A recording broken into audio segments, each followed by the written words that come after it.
বিসমিল্লাহির রহমানির রহিম। আসসালামু আলাইকুম সুপ্রিয় দর্শক, আমার কুকিং চ্যানেল দীপ কিচেনে আপনাদের সবাইকে স্বাগত।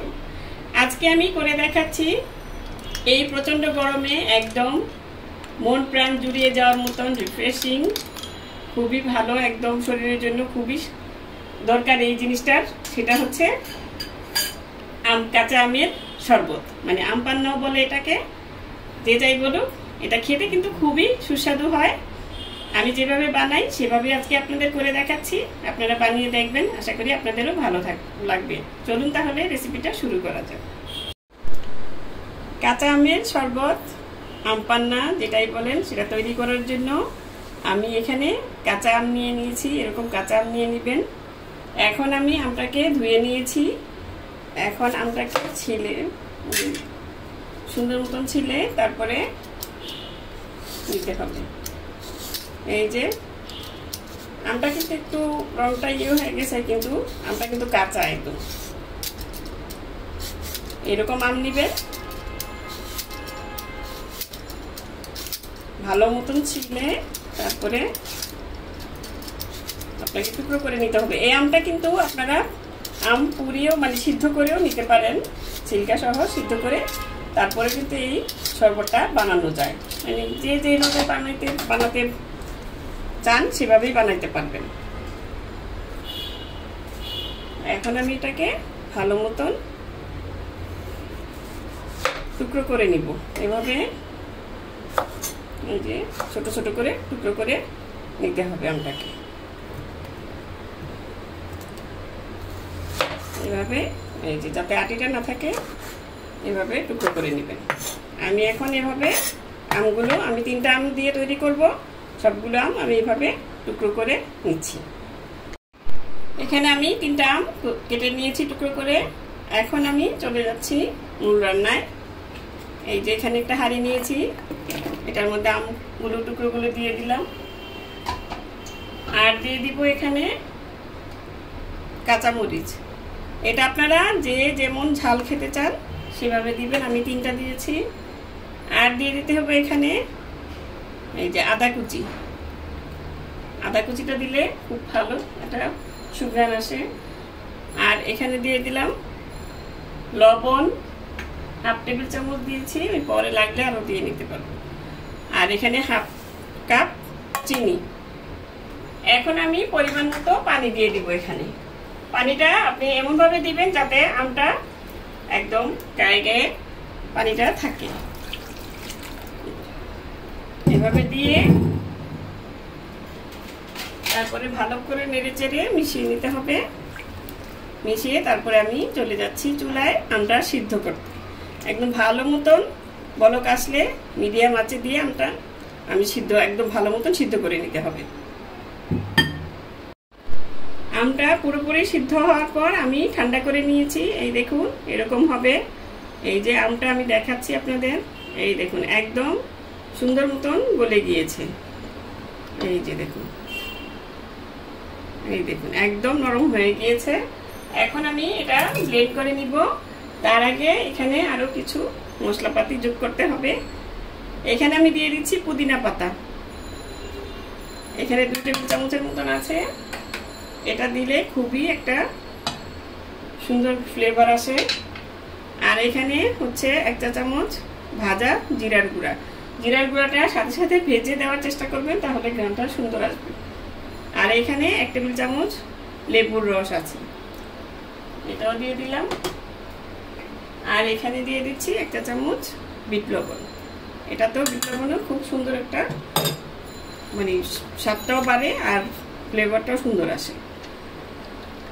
এটা এখন আমি ব্লেন্ডার জারে নিয়ে, আপনারা হ্যান্ড ব্লেন্ডার থাকলে হ্যান্ড ব্লেন্ডারও ব্লেন্ড করে নিতে পারেন। আমি ব্লেন্ডার জারে দিয়ে তারপরে আমি এটা ব্লেন্ড করে নিচ্ছি। সবকিছু আমি ব্লেন্ড করে নিয়েছি, তারপরেও একটা ছাঁকনা দিয়ে আমি ছেঁকে নিচ্ছি। যেহেতু এটার মধ্যে পুদিনা পাতা দেওয়া হয়েছে,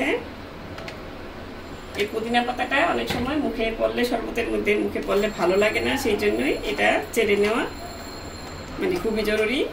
যারা পুদিনা পাতাটা মানে যাদের ভালো লাগে তারা না ছেঁকেও করতে পারেন, তাতে কোনো অসুবিধা নেই। আমার কাছে ভালো লাগে না, সেই জন্য আমি এটা চেলে নিচ্ছি। এখন আমি এটা দিয়ে নেড়ে চেড়ে ভালো মতন ছেঁকে নিচ্ছি। এটাতে এখানে আমি যা যা দিয়েছি তাই যে দিতে হবে তেমন না, আপনার স্বাদ মতন, এখানে কোনো মাপঝোপ নেই।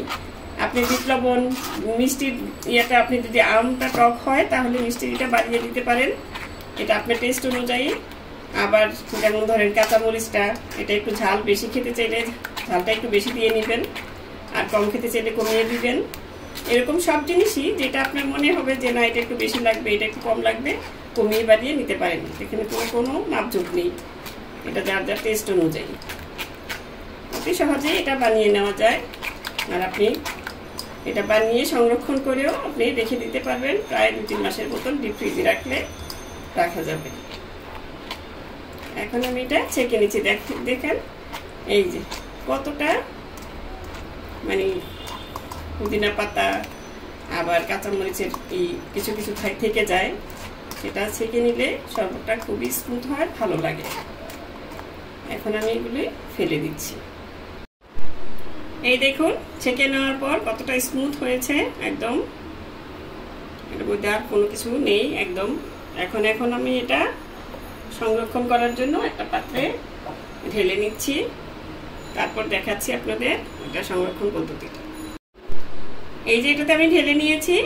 এখন আমি এখানে একটা আইস ট্রে নিয়েছি, এটা সবাই ঘরেই থাকে ফ্রিজের। এখন আমি এটাতে রেখে দিব, এই যে এভাবে ভরে রেখে দিবেন। তারপরে এটা শক্ত হয়ে গেলে একটা জিপলক ব্যাগে আপনি রেখে প্রায় 2 মাসের মতো রেখে দিতে পারবেন। এর চেয়ে বেশি রাখলে ভালো না, মানে আমি মনে করি ভালো না, এটা স্বাদটা নষ্ট হয়ে যায়। রেখে তারপরে আপনি এটা সুন্দর মতন যখন মন চাইবে আপনার তখনই আপনি এটা বানিয়ে খেয়ে নিতে পারবেন। এই দেখুন ট্রেতে এইভাবে ঢেলে নিয়েছি।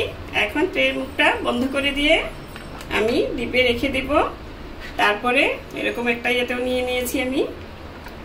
তারপরে এগুলো যখন মানে শক্ত হয়ে যাবে তখন আমি জিপলক ব্যাগে ভরে তারপরে রেখে দেব সুন্দর মতন। তারপরে এটা যখন ইচ্ছা তখন আপনি বের করে পানি দিয়ে গুলিয়ে শরবত বানিয়ে খেয়ে নিতে পারবেন। এখন আমি শরবতটা বানিয়ে দেখাচ্ছি আপনাদের। প্রথমে নিয়ে নিচ্ছি বরফ, এটা যার যার মানে টেস্ট অনুযায়ী কীরকম আপনি ঠান্ডা খাবেন গরম খাবেন, মানে গরম মানে নর্মাল।